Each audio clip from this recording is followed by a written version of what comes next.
Welcome back to another episode of Martin James Designs. This is episode 11. This episode's kind of all over the place. I'll be all around the bike anyway. As you seen last episode, we got the seat done. That's completed now. This episode, we're going to be doing some electrical wiring. Dennis is giving me a hand with some of that, get that started.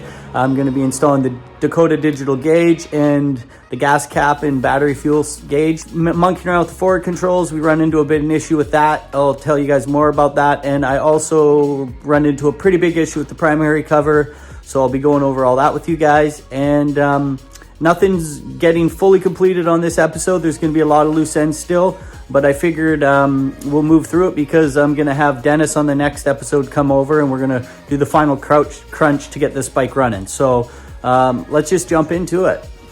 We had an issue when I ordered the forward controls a long time ago for another bike. I kind of put them aside, forgot that they only came in chrome. So we opened them up and they ended up being chrome. So I had to get them powder coated black, sent them off to Dennis and he got it done for me. So now they're all gloss black and I'm gonna get ready to start installing them on the bike.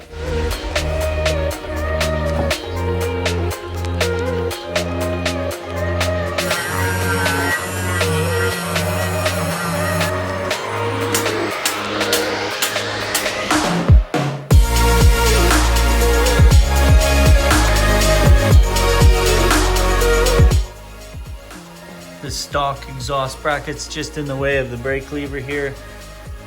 It's hitting the bottom, so I'm just gonna have to cut it off. I can't get at the bolts, the frame. Just don't have the tool to get at it because the frame's so close to it. So I'm just gonna chop that section off there.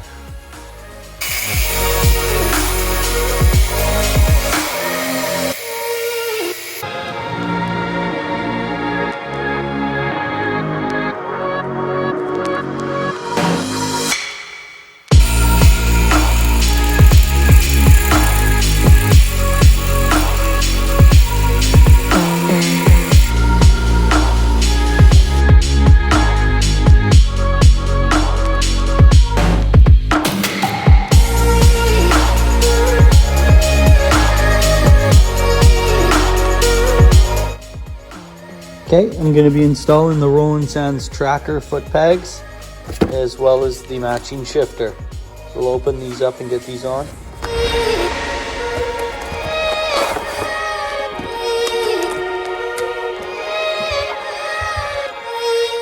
So here's the shifter lever that it came with. It's just pretty small and boring. I powder coated the stock orange one and it actually looks pretty good, so I'm going to stick with this one. It's a little bit longer, as you can see, so I'll see how it is for riding, but I'm just going to put it on for sure for now and then decide if I'm going to keep it or not later.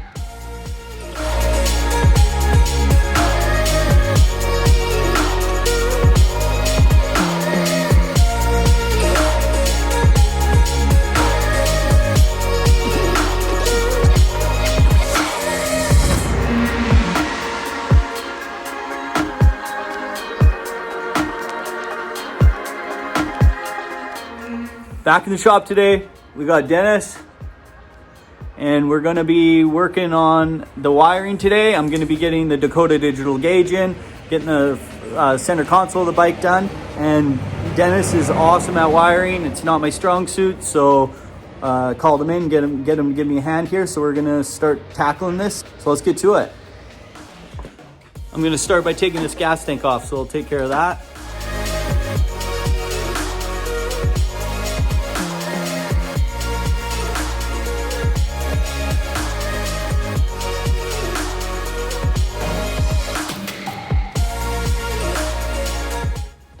Okay, I got the fuel cap and battery and fuel gauge here. So I'm going to be installing these as well as the new Dakota digital gauge. So I'm going to get going installing that on the center console and then getting this gas tank all wrapped up.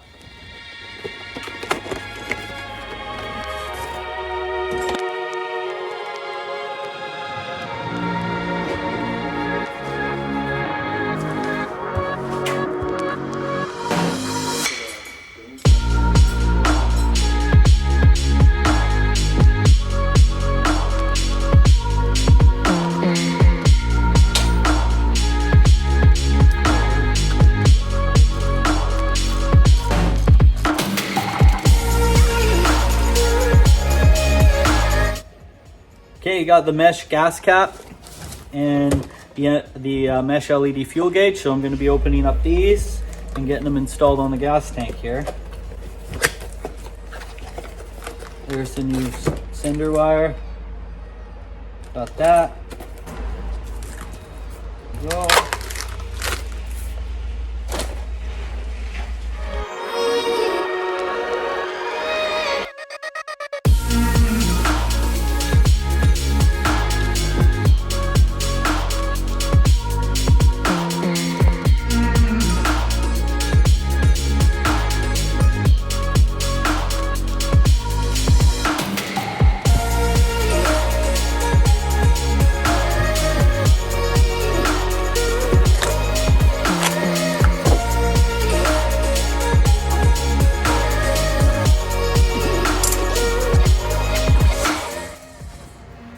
That's a setup with the new Dakota digital gauge and the fuel and battery gauge, as well as the gas cap.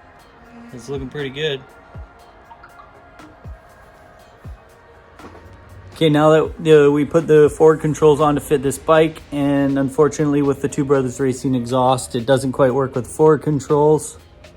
So this bracket here is not quite fitting with the brake lever, so we're gonna have to cut this off, weld a new bracket on that's longer, like create an extension, and we'll have to repowder coat this. So I'm just gonna mark and make that bracket up right now.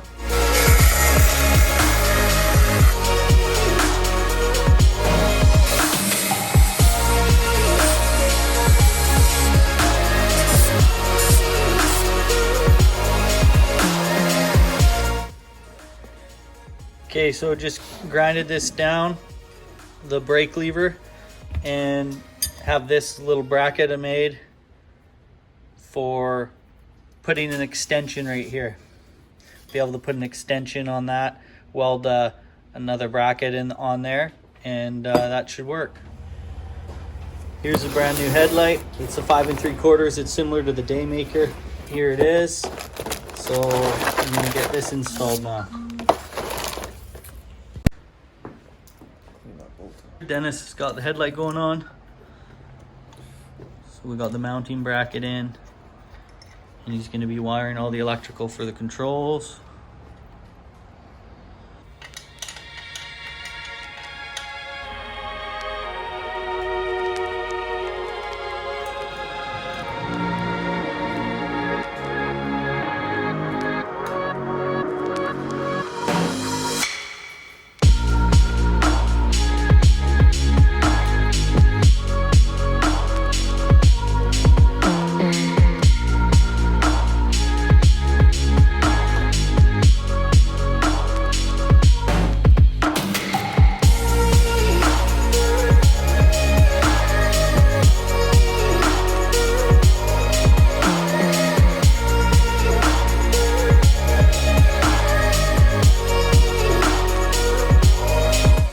Okay, update. Dennis has got the right controls finishing off wiring. He's going to be running them back into the underside of the frame. We've got the headlight installed. To just finish that, it's complete. The left-hand controls are all done. We're just getting ready to mount the signal lights, get that done. And most of the wiring up front is going to be complete.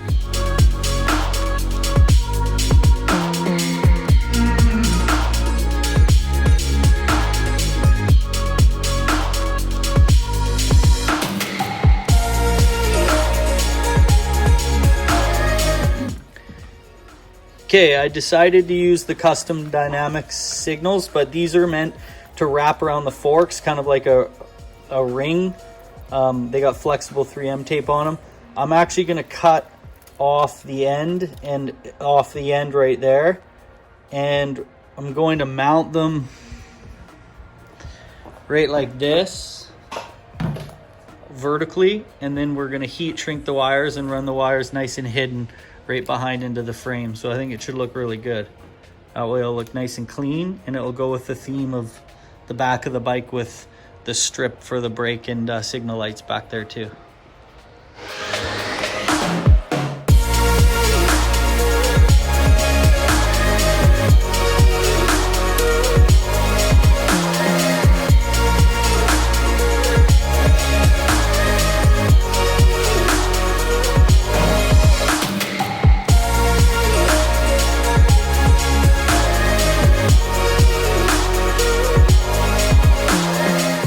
Okay, I'm back in the garage today. I'm going to be installing this primary cover and getting the clutch inspection cover on in the forward controls.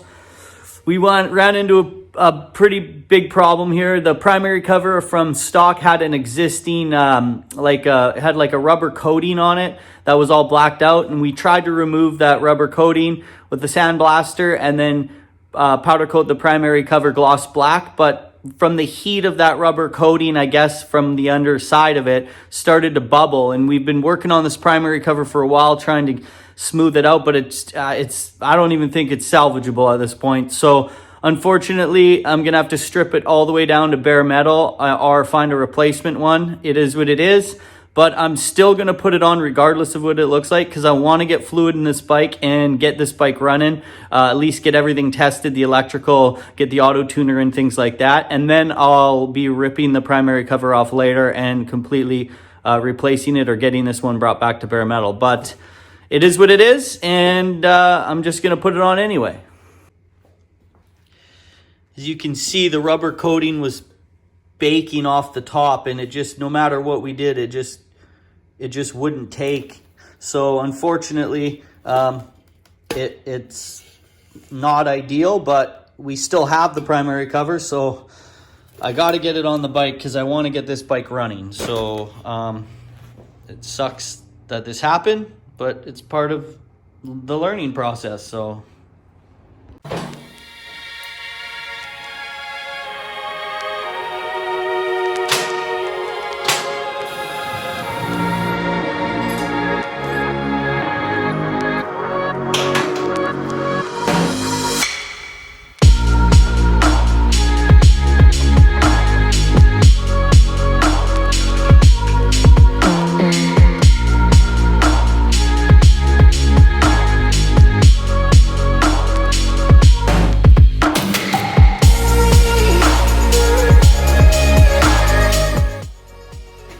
here's the Barnett clear derby cover. So I'm gonna open this up and throw that on.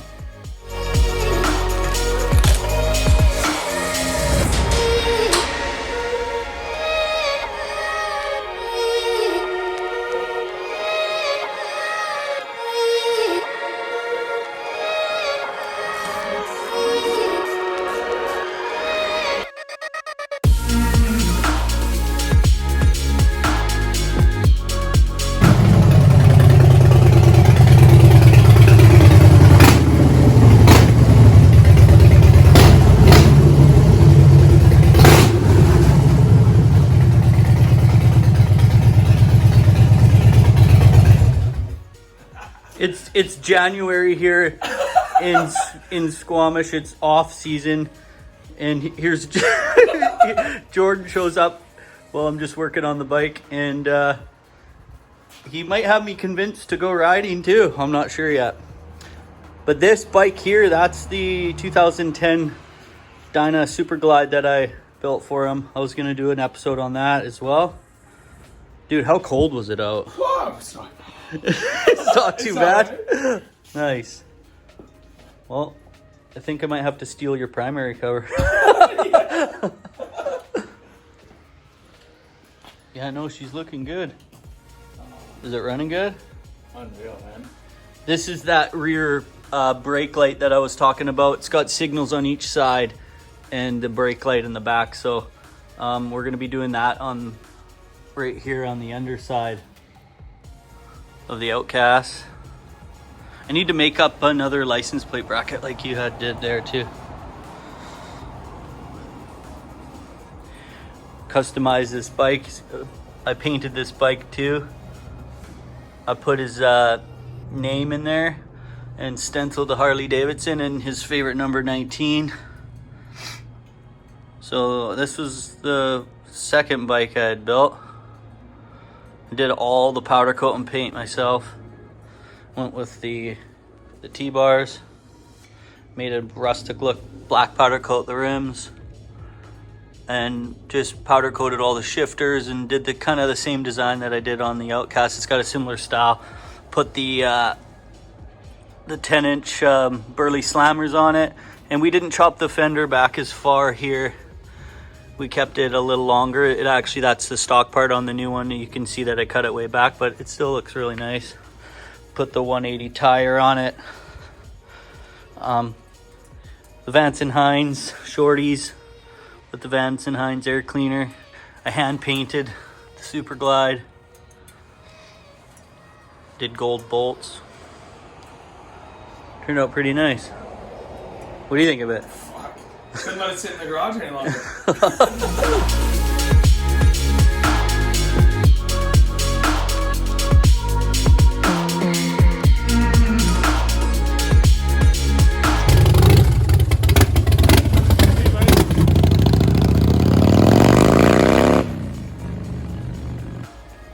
Okay, now that I got this primary cover on, I just like can't even bear to look at it. It's bumming me out so bad.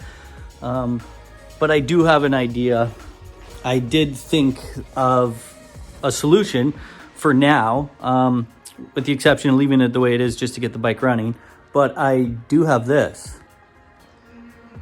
I forgot that I have a 2009 sitting in the garage. So worst case scenario, I take that thing and powder coat it. Is an option, but my option right now though is to pull this off, powder coat it, hope it works out, put the used one, the crap one, back on this bike, so at least it's on here till I start working on it, and that way I can move it over and get this bike completely done and off the lift, so I can be riding this bike, at least taking it for a test ride, and then the shit one can just sit on that one for now. So I might do that. I'm still figuring that out. I think I'm gonna kind of leave this episode as like an unfinished episode where I'm kind of at a standstill with some of these things. So I'm gonna keep moving along, and Dennis is coming over on Sunday, and we're gonna hopefully get this bike fired. So that episode's going to include the auto tuner, the installation of the gas tank, getting the battery back in, fluids in the bike, and finished and fired. And that's where we're definitely going to be able to hear this bike. That's the plan. But if you guys want to subscribe, leave a comment, ask some questions, let me know what you guys think of the bike, and thanks for watching. See you on the next one.